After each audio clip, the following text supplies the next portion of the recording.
अस्सलाम वालेकुम नाज़रीन, मेरा नाम डॉक्टर शमाइला हनीफ है और मैं बतौर professor obstetric gynaecology Fatima Moinuddin hospital Lahore में काम कर रही हूँ।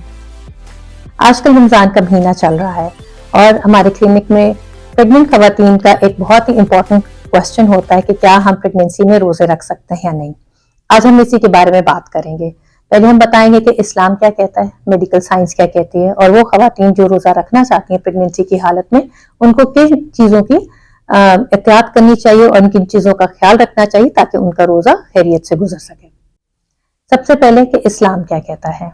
इस्लाम में प्रेग्नेंट खवातीन और वो खवातीन जो अपने बच्चे को फीड करा रही हैं उनको रोजे से छूट है, यानी कि वो अभी रोजा ना रखें, पर जब वो इनकी ये कंडीशन से फारिग हो जाए, यानी कि प्रेगनेंसी से फारिग हो जाए और ब्रेस्ट फीडिंग का टाइम खत्म हो जाए तो फिर वो अपने छूटे हुए रोजे पूरे करें। मेडिकल साइंस क्या कहती है, ये हम सबको पता है कि एक औरत जो वेल बैलेंस डाइट लेती है वो ना सिर्फ अपनी न्यूट्रिशनल कैलोरीज को पूरा करके बल्कि वो अपने अंदर पलते हुए बच्चे की ग्रोथ के लिए भी जिम्मेदार है। अगर वो वेल बैलेंस डाइट लेगी तो उसका बच्चा फिजिकली और मेंटली हेल्दी रहेगा। साइंस में ये कहा गया है कि वो खवातीन जो प्रेगनेंसी के दौरान उनको कोई भी मेडिकल कॉम्प्लिकेशन है, यानी कि उनको ब्लड प्रेशर है, शुगर है या उनको हार्ट का मसला या उनके अंदर खून की कमी है या बच्चे की ग्रोथ में कोई इफेक्ट है, यानी कि बच्चे की ग्रोथ स्लो है या बच्चे के इर्द गिर्द का पानी कम है, तो ऐसी कंडीशन में उन खवातीन को रोजे नहीं रखने चाहिए। वो खवातीन जिनकी अनकॉम्प्लिकेटेड प्रेगनेंसीज हैं, यानी कि कोई भी प्रॉब्लम नहीं है, उनकी प्रेगनेंसी बिल्कुल स्मूथ चल रही है, वो अपने डॉक्टर के मशवरे के बाद रोजे रख सकती हैं। ये देखने में आया है कि प्रेगनेंसी के जो शुरू के 3 महीने हैं अमूमन अक्सर खवातीन को nausea, vomiting, headache, weakness, lethargy, कमजोरी, ये सारी कैफियत रहती हैं। और अगर ऐसी कंडीशन में पहले 3 महीने में हामला खवातीन रोजा रखें तो ये सारी कंडीशंस जो हैं वो और ही बढ़ जाती हैं और बॉडी में बहुत ही कम एनर्जी लेवल हो जाता है, बॉडी में बहुत ही कम पानी की मिकदार होती है जिसको हम डिहाइड्रेशन कहते हैं। डिहाइड्रेशन की वजह से प्रेग्नेंट खवातीन को सर दर्द, लो एनर्जी लेवल, लेथार्जी, कमजोरी, फेंटिंग अटैक से सब कुछ हो सकता है। तो इसलिए पहले 3 महीने में भी रिकमेंड किया जाता है कि अगर आपको ये सारी कंडीशंस और ये सिम्टम्स हैं तो आप रोजा ना रखें ताकि आपके ये शुरू के जो दिन है वो ज्यादा प्रॉब्लमैटिक ना गुजरे। जो बीच के 3 महीने यानी कि चौथा, 5वां और 6ठा महीना अमूमन इसमें कोई इतने प्रॉब्लम्स नहीं होती और अगर आपकी बॉडी इस काबिल है कि आप रोजा रख सकते हैं तो आप इस टाइम के दौरान रोजा बिल्कुल रख लें।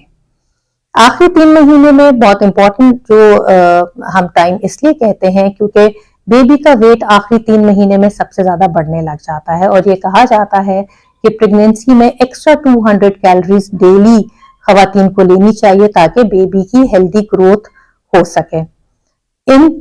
इस टाइम पीरियड में भी अगर आपको लगता है कि आप पूरे दिन का रोजा रख सकते हैं तो आप रख लें, पर अगर आप में हिम्मत नहीं है, आप में लो एनर्जी लेवल्स हैं तो आप जो है रोजे अभी ना रखें, बाद में फारिग होने के बाद आप रोजे अपने पूरे कर लीजिएगा। अब हम बात करेंगे कि अगर आप अनकॉम्प्लिकेटेड प्रेगनेंसी आपकी है और आप रोजा रखना चाहते हैं तो आपको कौन सी टिप्स अपनानी चाहिए, किन चीजों का ख्याल रखना चाहिए।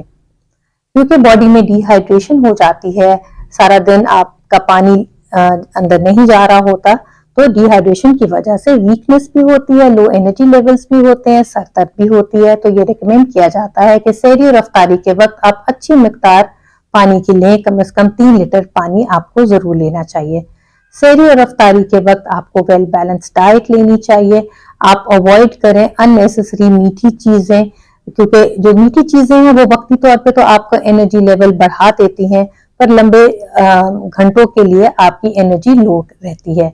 इसके बरक्स अगर आप स्लो रिलीजिंग एनर्जी प्रोडक्ट्स लें, यानी कि whole grain cereals, whole grain rice या होल ग्रेन की ब्रेड या उसकी बनी हुई रोटी लें, तो ये आपको पूरे दिन के लिए स्लोली एनर्जी प्रोवाइड करता रहता है और आपकी बॉडी वीक नहीं फील करती।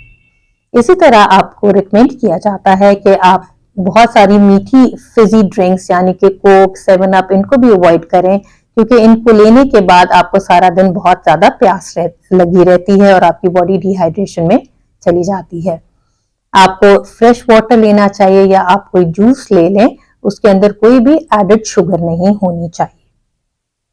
اس کے ساتھ آپ کو چائے یا کافی ہے اس کے اندر کیونکہ کیفین ہوتی ہے, ان کو بھی اوائڈ کرنا چاہیے کیونکہ ان کو لینے سے بھی آپ کی باڈی میں ڈی ہائیڈریشن ہوتی ہے, آپ کو پیاس بہت لگتی ہے. فرائڈ چیزوں کے بارے میں بھی ریکمینڈ کیا جاتا ہے کہ پریگنینسی میں ان چیزوں کو اوائڈ کریں کیونکہ ان کو لینے سے آپ کی جو تیزابیت ہے, معدے کی جلن ہے, یہ بھی بڑھ جاتی ہے اور پھر اس کی وجہ سے بھی آپ کو بہت زیادہ پیاس لگتی ہے. اگر آپ نے روزہ رکھا ہوا ہے تو آپ کو سارے دن میں کافی زیادہ ریسٹ کرنا چاہیے. آپ کو ان نیسیسری ایکٹیویٹیز یا ان نیسیسری گھر کے کاموں میں شامل نہیں ہونا چاہیے تاکہ آپ کی انرجی برقرار رہے اور آپ کا روزہ گزر سکے. یہ بھی ریکمینڈ کیا جاتا ہے کہ آپ اگر روزہ رکھ رہے ہیں تو آپ 2-3 روزے رکھنے کے بعد ایک دن ناغہ کر لیں. یہ منع کیا جاتا ہے کہ لگاتار 30 دن کے روزے شاید آپ کی باڈی کے لیے بہت ہی زیادہ مشکل ہو جائیں گے, تو وقتاً فوقتاً آپ روزے رکھتے رہیں, کچھ روزے رکھ لیں, کچھ روزے چھوڑ دیں تاکہ آپ کی باڈی اور آپ کی بیبی کی گروتھ میں کسی قسم کی کوئی پرابلم نہ آئے. روزے کے دوران اگر آپ کو بہت زیادہ ویکنس ہو رہی ہے, کمزوری فیل ہو رہی ہے, فینٹنگ اٹیک آ رہے ہیں, آپ کا جو یورین ہے وہ بہت ہی کم ہو رہا ہے یا اس کے اندر بہت زیادہ اسمیل آ رہی ہے, تو ایسی صورت میں آپ کو اپنے ڈاکٹر کو فوراً انفارم کرنا چاہیے. ایک دفعہ دوبارہ آپ کو بتاتے جائیں گے کہ اگر آپ پریگننٹ ہیں اور آپ کو کوئی بھی میڈیکل ڈس آرڈر ہے تو اس کیفیت میں آپ کو روزہ نہیں رکھنا چاہیے. اگر آپ کی ان کمپلیکیٹڈ پریگنینسی ہے تو اپنے ڈاکٹر کے مشورے کے بعد آپ روزہ رکھ سکتے ہیں, پر اس چیز کا خیال رکھیں کہ اپنے باڈی کو زیادہ برڈن نہ دیں. آپ 2-3 روزوں کے بعد ایک آدھ ناغہ ضرور کر لیں تاکہ آپ کے اندر جو انرجی لیولز ہیں وہ برقرار رہیں. خوش رہیں, اپنا بہت زیادہ خیال رکھیں. ہیپی رمضان. اللہ حافظ.